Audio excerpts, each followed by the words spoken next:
I'm Bob Sendall, and we're cooking farm fresh. Yes. From an early start in his family's bakery to cooking for world leaders, high society, and Hollywood stars. Fresh, gourmet, simply elegant. Here's Bob Sendall, now cooking and entertaining for you with Sendall style.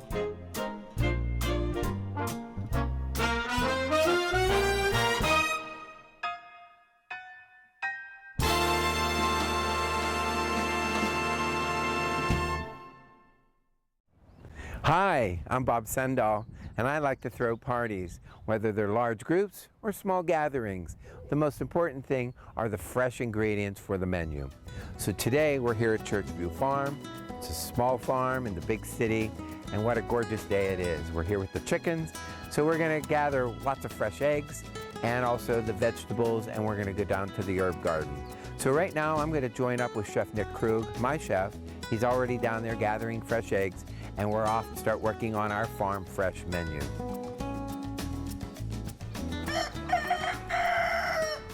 Hey Nick, how are you? I'm good, Bob. Look at all these beautiful eggs. Wow. Looks like you have, what, about 3 different kinds there? Mm-hmm. I have an Americanus, which are the blue eggs. Great. And then the white egg is from a Leghorn. Super. And the browns, I think, are the Barred Rock, right? Right. How wonderful. Look at all the chickens, too, how fresh. I know. Can't get any better than that. And they've been busy, that's for sure. Why don't we come up with some great things to do with these? I'd love to do a souffle, but let's see what we can come up with. And let's go over to the herb garden and see what we have over there. Yeah, let's go. Great.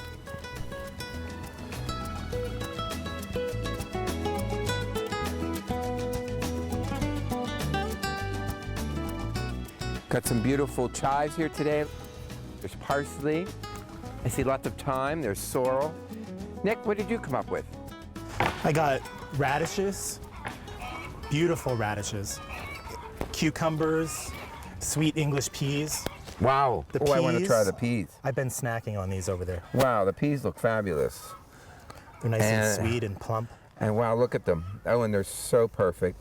And how beautiful they'll be with the fresh eggs. And you can just imagine what we're going to probably make with those. I think I have an idea. Great pea souffle. What about these radishes? For a great cold soup, the cucumber. I think we have good fixings for a great menu. I think so too. Good. One thing we can't forget is dessert. We're going to make a berry crostata. So I'm going to get those berries and let's get to the kitchen and start cooking.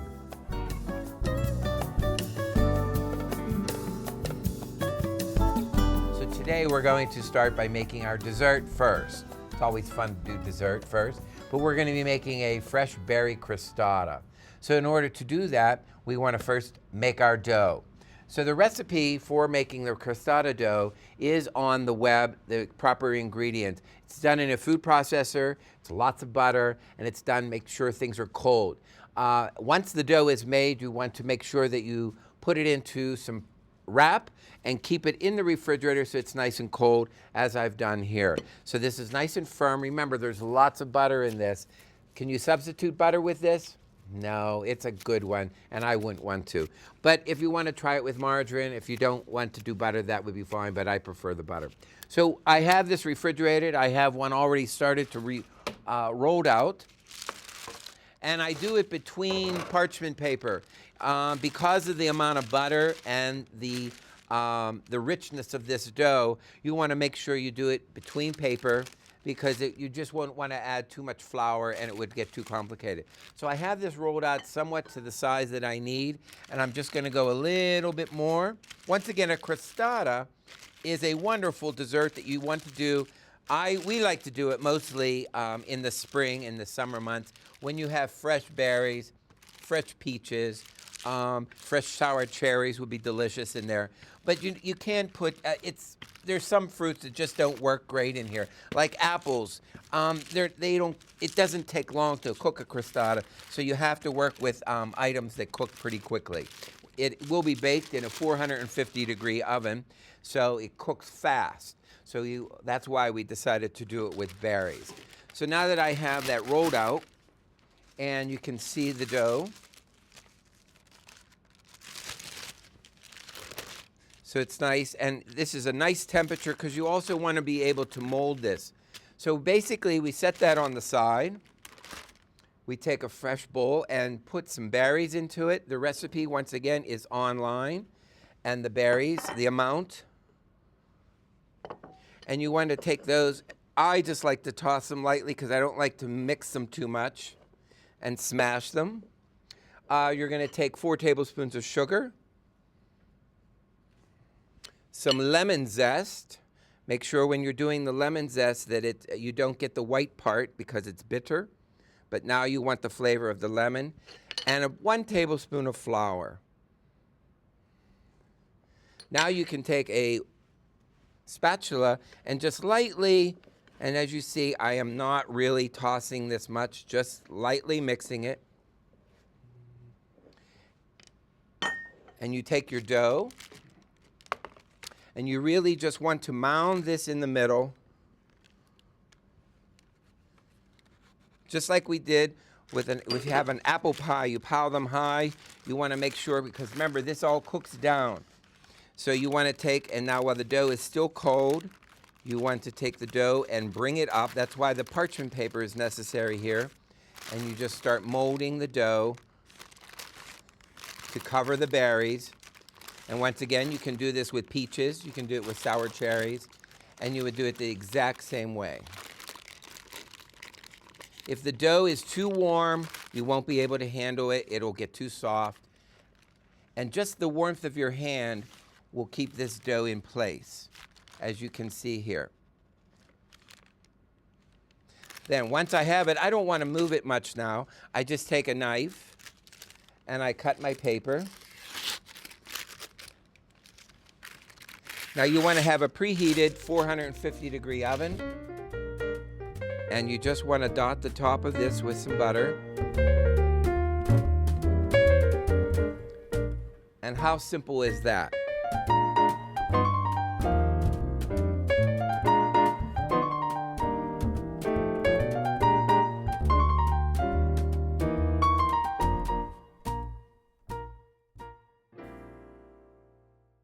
Well, now we're going to be talking about soufflés. One of my absolute favorite things are soufflés. You can make them in all different types. But today we decided, since we're from the farm and we got these beautiful fresh spring peas, we're going to be making a fresh pea soufflé. Now, a soufflé traditionally is done in a white dish. This is a classic soufflé dish. It's 6 cups. And while I'm getting the soufflé base together, I'm going to give this to Nick because it's very important to put a collar. If you don't want to put a collar, then you're only able to put the soufflé batter into 1 inch below the rim of the dish. Then you're only going to get about 8 to 10 portions. If you'd like to get a larger soufflé, which I'm going to show you how to do, you want to put a collar on the soufflé so you get an extra, probably a good extra 4 or 5 inches of soufflé, and it actually makes a much better show.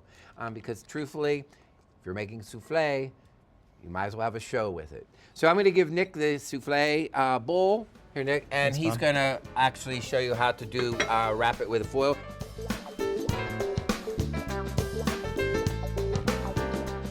The soufflé is very important that you have a nice long piece, heavy duty of aluminum foil.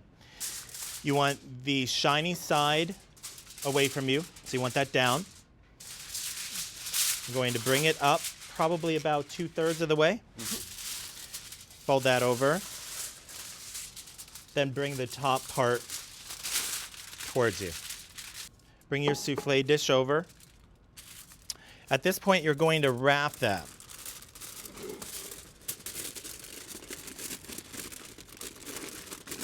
What's always wonderful here is if you have a few extra pounds on you and you have this nice little beer belly, you can kind of hold it there towards you.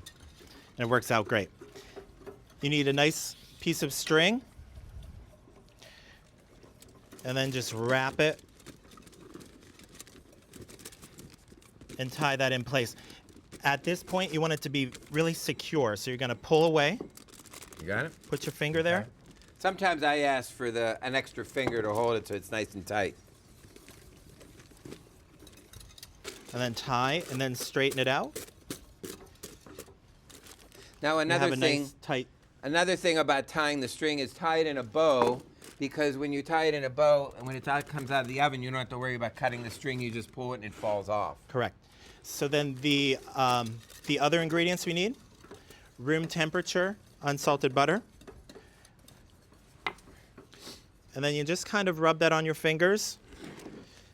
And you go all the way around the souffle bowl and up the sides of the tin foil.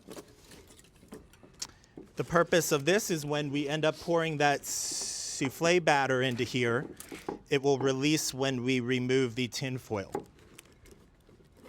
You need lots and lots of butter for this step.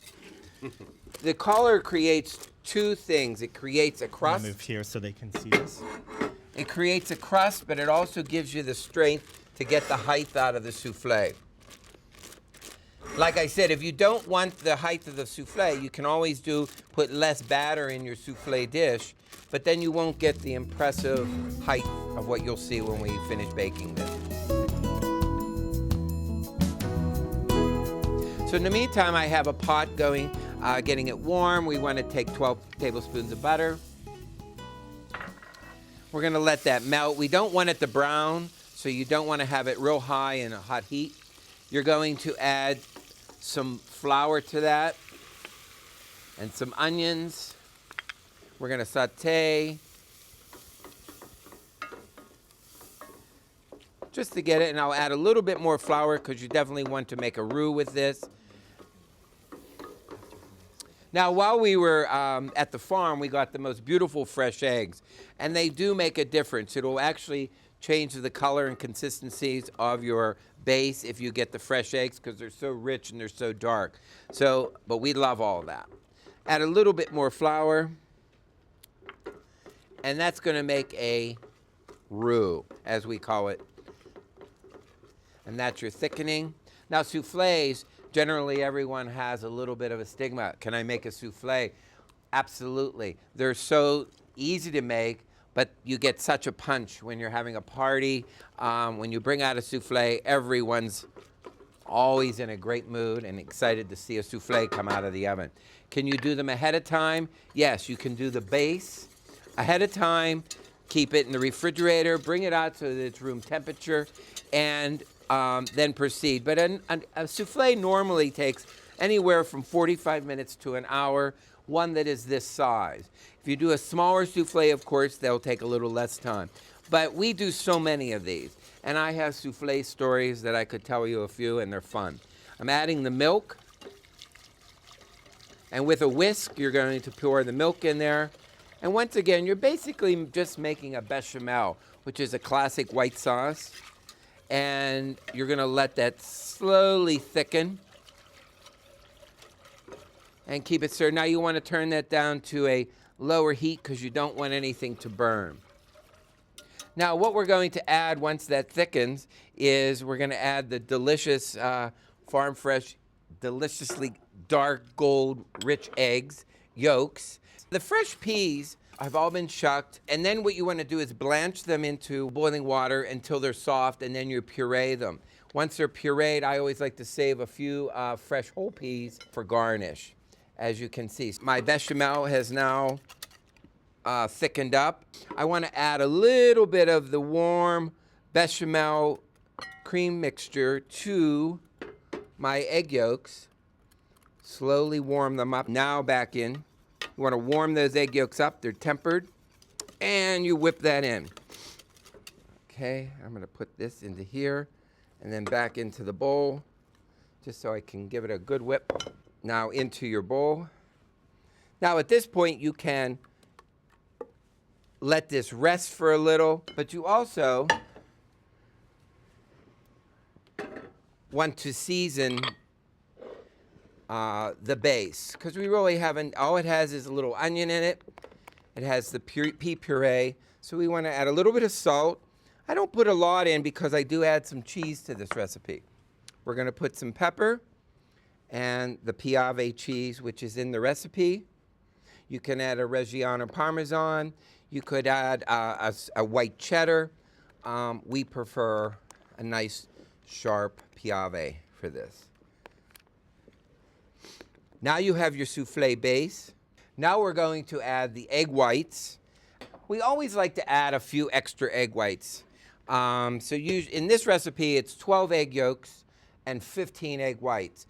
In our business, when we're doing lots of soufflés, I can remember doing them for hundreds of people, we generally say 1 egg white per person. So then you adjust out.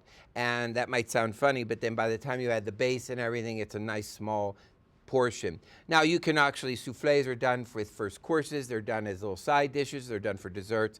But this one particular, we're gonna serve it with a salad later. All right, some egg whites. And it's gonna get a little noisy.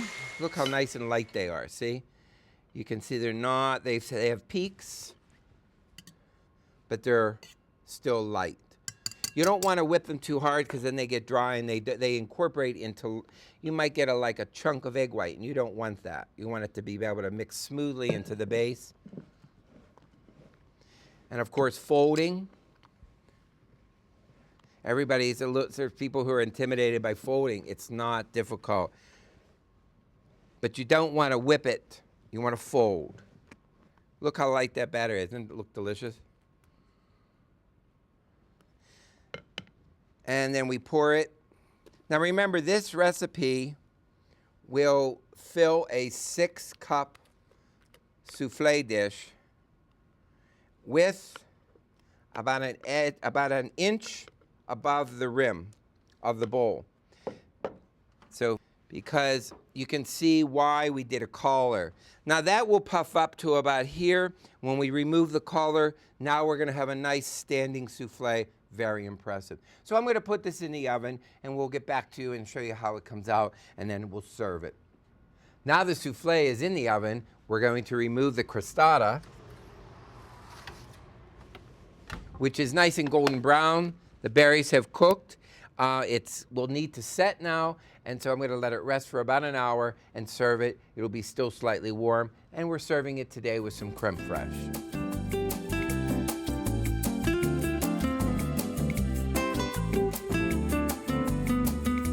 Now we're making the chilled cucumber soup, which today we decided to try also with radishes. So I'm going to give these to Nick, and he's going to prepare the cucumber. Now we want to make sure that the seeds are out of the cucumber and also it's peeled. So we've done that ahead of time. I have my pot getting warm. Put a little bit of butter in this. We have been serving this recipe for years. It's actually a wonderful cold soup to serve anytime from spring all the way into early fall. But we do like to serve it cold. But the big thing here is we don't want this to have lots of color. So we want to literally just let the leeks with a little bit of butter, we want to let them steep.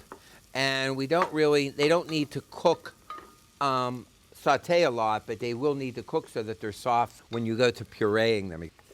Some cucumber in there now. All right, now the leeks, cucumber, are cooking slowly, and I want to cover them so that they steep, and you want to keep the liquid as close to the cucumbers as possible. So I take a piece of parchment paper, I fold it in half again, and in half one more time to create a triangle. I measure half of it, and I just tear it to create a little round circle so that when I sit this on top, it will get nice and tight on top. We're gonna add some chicken stock. If you wanna keep this as a vegetarian option, stick strictly with some vegetable stock. Add the stock.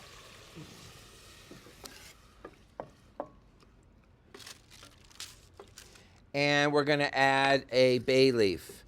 We're gonna add 2 of them, and I'm gonna put this paper down on top, and I'm gonna cover it and let it cook. While the cucumbers are sweating, you can also make this with radishes, and that's what Nick is working on. This soup ends up being a little bit sweet and a little reminiscent of potatoes with that nice radish flavor in them. Mm-hmm. So after I slice them, I do the exact same thing that you would with a cucumber. And it's also a little bit pink. That's what's kind of fun about it. Let this cook about 20, 25 minutes. Then you're going to puree it. Then you're going to chill it. I've already done that, and I have one here. So we have actually both. We have the radish and the cucumber already pureed and chilled, and we're going to add the garnishes to it. But first you want to add a little lemon juice. You want to add the grated cucumber, and Nick is adding the julienne radish. Then you add your cream. Now, and don't forget to add a little salt and pepper. I like to add a little pepper on top because of the contrasting color, of course. Now remember, the most important thing is that the base was hot. You pureed it, you chilled it. It has to be very cold. And sometimes I even put them in the freezer. But instead, I put the martini glasses in the freezer, which have a nice frost to them. And we're going to pour a little bit into the martini glass. I also have a demi-tasse cup. And we also have kind of a shooter. So there's 3 different ways here to serve. I think you can see the difference in the color. I'm going to put a little black pepper on top. Would you like a little on yours? Sure. And I'm going to put some chives on the top of mine. Some chives, And I have radish, so people know it's radish. And then what's nice is you can serve this as a sit-down first course, as long as the martini glass is nice and cold, or you can do a nice little shooter of such. Or you can pass at a cocktail party, a little first course, a demi-tasse, and when drinking with a demi-tasse, always keep your pinky in the air.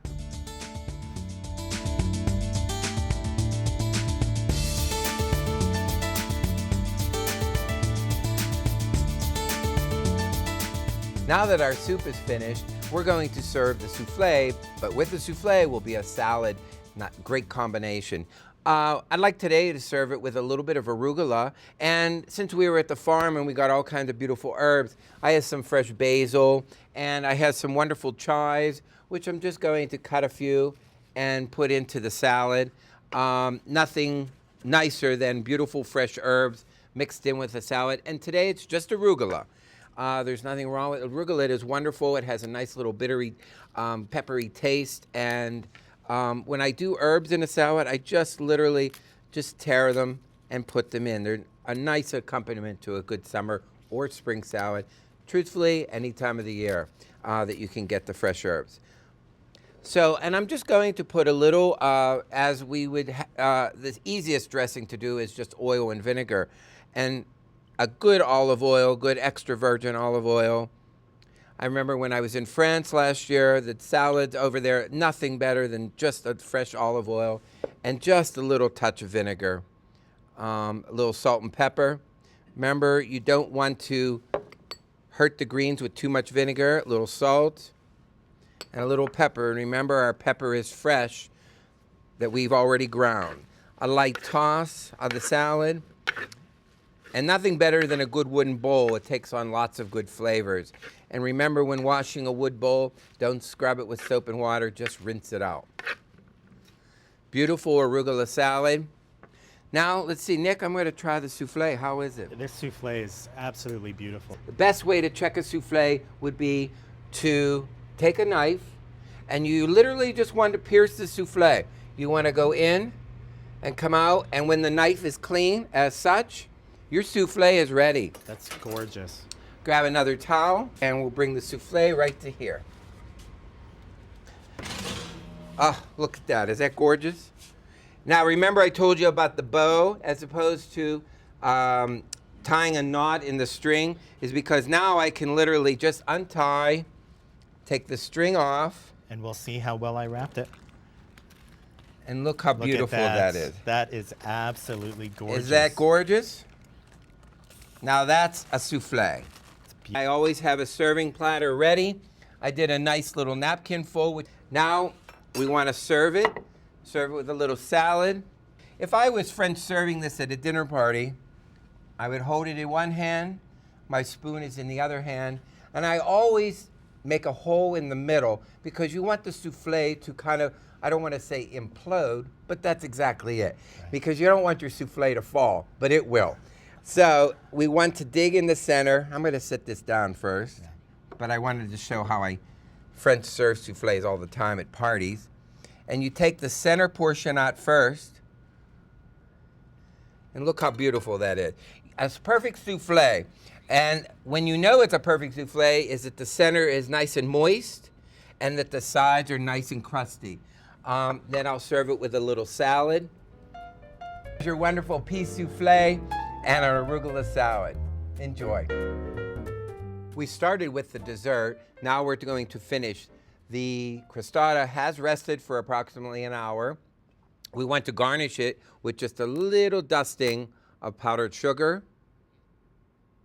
And we like to serve it, since it's such a rich crust, we like to serve it with a little bit of cream, but we don't want it to be whipped cream and have more sugar in it, so we like to serve it with a creme fraiche. Absolutely delicious dessert, served spring, summer, and sometimes into the fall. Now that we have everything finished, what's left to serve but a glass of wine? So I think we'll have a glass of some Burgundy today. Cheers. Cheers. I'm Bob Sendall, and for Nick and the crew, thanks for being with us. We'll see you next time for more cooking and entertaining with Sendall Style.